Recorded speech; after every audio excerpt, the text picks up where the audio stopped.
Merry Christmas and a Happy New Year. I was originally planning on doing this video for Christmas, but The Mandalorian happened and I had to get that video out first. But It's a Wonderful Life is a New Year's movie too. I mean, they sing Auld Lang Syne at the end. So yeah, let's talk about it.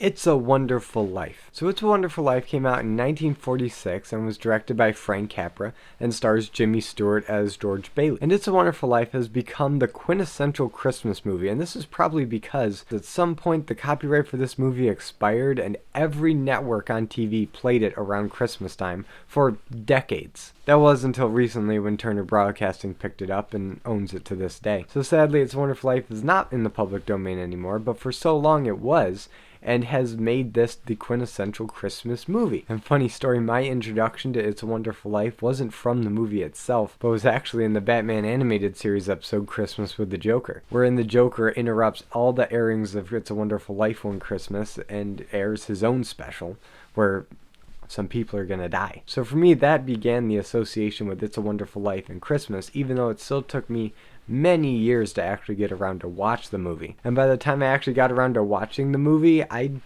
didn't know what to think of it. This is not really a Christmas movie for children. Little kids are not going to appreciate the business talk and the slow pacing of this movie, but for teenagers and adults of all ages, this is a very compelling story about post-World War II America. And beyond that, it makes you think about what in your life actually brings you meaning. But I'm getting ahead of myself. Let's start at the very beginning. So this opens like most Christmas movies do, in space. And not just space, but a space where guardian angels exist as stars and celestial bodies. And they're having a conversation about what to do with George Bailey, a man that the entire town is praying for, and a man that is seriously considering suicide. Yeah, you're starting to see why this is not exactly made for little kids. So the guardian angels decide to put Clarence, a lesser angel, in charge of George Bailey's life. But in order for him to help George, he's got to understand a little about him, and then they proceed to tell Clarence and the audience the story of George Bailey's life. And these flashback stories really do make up the majority of the runtime. They make up the first hour and a half of this 2-hour movie. And it's through these little vignettes of George's life where we see all the things that George had to give up in order to make this town a better place. But at the same time, we also start to see all the things that he's gained as a result. But as for what he's lost, this starts out very early, where a very young George Bailey saves his brother from drowning in the ice, and as a result he loses hearing in his left ear. So right away we get a sense that this George Bailey is a selfless man that will sacrifice even his physical health in order to help somebody else. But then we flash forward several years. He's fresh out of high school. He wants to travel the world. He wants to be an architect. He has all these great big dreams and aspirations. But then his father has a stroke and dies. And this is where the movie can get a bit technical, because Mr. Bailey owned a building and loan business. Mr. Bailey was not a businessman. He ran it more like a charity than a business. He didn't reap any profits from it, but he saw it as a public service in order to give his neighbors affordable and quality housing without having to crawl to Mr. Potter, the Ebenezer Scrooge of the town, who owns pretty much every other business besides the building and loan. And Martini's Bar.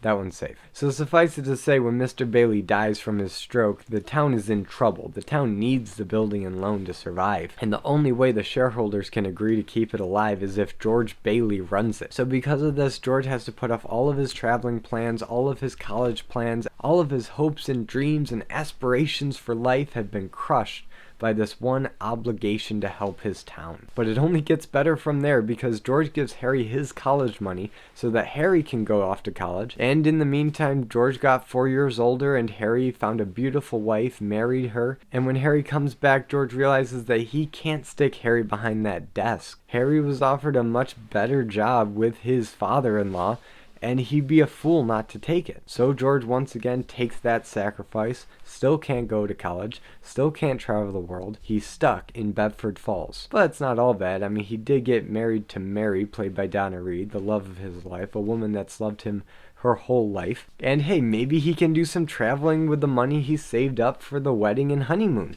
Nope. Something called the Great Depression hits, and there's a run on the bank, and there's a run on the building and loan, and he's got to put all that money back into the building and loan to appease all these scared customers that are at risk of losing everything. So George makes that sacrifice too, and Yeah, any chance that George ever had of going to college, becoming an architect, living this glamorous life of travel, it's gone. The town has sucked everything from him. Every chance of escape, the town has just kept him here. And I have seen some very cynical reviews of this movie that compare Bedford Falls to Dante's Hell, where every time George tries to escape this hell, it just sucks him back in. But I tend not to look at it that way, because even though he was forced through one circumstance or another to remain in Bedford Falls, the town was not entirely taking from him. And this brings us right up to the present day, where George Bailey is tired, he's middle-aged, he's got a bunch of kids, and he still doesn't feel like his life has amounted to anything. And when his stupid uncle, who really should not have been working at the building and loan for so many years, they should have let him go a long time ago, when he accidentally gives Potter $8,000, and it's not like Potter's gonna give it back. The whole company is at risk of bankruptcy, and George Bailey, it will very likely go to jail. And the weight of all these things brings George Bailey down to the point where he is honestly committing suicide. He's got his $500 equity life insurance policy, which helps reinforce the idea that he is worth more dead than alive. And right as he's about to jump off that bridge, Clarence jumps in first, forcing George to jump in after him to save him, effectively saving his life. But now, of course, George doesn't believe that Clarence is actually a guardian angel, so Clarence takes him on this, fun little trip of what the world would look like if George Bailey wasn't alive. When I say fun little trip, it's like a combination of the future part of A Christmas Carol mixed with the alternate 1985 of Back to the Future 2. So yeah, it's kind of a downer. It's not a great place to live, and you do get a sense that every contribution that George has made to this town is not there anymore. And it's through this horrifying experience where George not only appreciates his own life, but also starts to see what he's gained from everything that he's sacrificed. As a little kid, he saved his brother from drowning, so right there, that's a pretty significant contribution, especially considering that Harry went off to war and saved countless others overseas. But then you have George also as a little kid saving a little boy from Mr. Gower the druggist, after he, upon receiving word that his son died and had been heavily drinking, put poison capsules in the medication. So right there, even more lives saved and a career saved because of George Bailey. And you have Martini, the Italian immigrant who started up his own bar, and because of the Bailey building alone, he was able to house and take care of a large Italian family. And if you look at George's personal life, he married an incredible woman whom he loves dearly. He has several kids that he loves very much, even though his kids have a thing for really creepy Santa masks. I don't know, does that Santa mask creep you guys out? It does to me, and I know it's supposed to be a cute scene, but dang, that's unsettling. But probably most significantly to George Bailey's sense of accomplishment and passion for building was his creation of Bailey Park. Now, because of the combination of both the building and loan's meager success and George Bailey's architectural prowess, he was able to build a cheap yet still high quality community of houses in Bedford Falls. And this served to keep Potter at bay so that he wouldn't just take control of the entire town. And it's all of these different things that George Bailey has gained in return for his sacrifice that makes him want to live again. Not just for himself, but for the town that he loves and the people that he's been a positive influence for. And it's here where I have to talk about Jimmy Stewart's acting in this movie. Now, it's no secret that Jimmy Stewart got his name for playing these corny, optimistic, down-to-earth, good old American boy, Norman Rockwell types. And while It's a Wonderful Life definitely has a thick layer of Frank Capra cheese on it, Jimmy Stewart and his performance really is what makes this movie shine. He plays George Bailey perfectly. When he's young, optimistic, and nostalgic, he plays that like everyone knew that he would. But there is something to when Jimmy Stewart is at his lowest low. The kind of acting that this man can bring is incredible. And it's kind of mean saying this, but I love movies like It's a Wonderful Life and Mr. Smith Goes to Washington, where by the end of the movie, he is just a beaten, broken down man that needs to just find some kind of hope. And that's because Jimmy Stewart does a really good job with the crazy eyes. And you bet Alfred Hitchcock knew this when he cast him in Vertigo and Rear Window. This man can play I'm at the end of my rope well. But if you know the story, you know it doesn't end there. He wishes to live again, and he does come back, and everything is back to normal, although he is still a wanted man for $8,000, so that's kind of a problem. But he doesn't care. He is so joyous at the life that he has and the great impact that he's had on this town that he doesn't care if he goes to jail because he's already made such a difference. But of course he doesn't go to jail, and Frank Capra delivers on the happiest,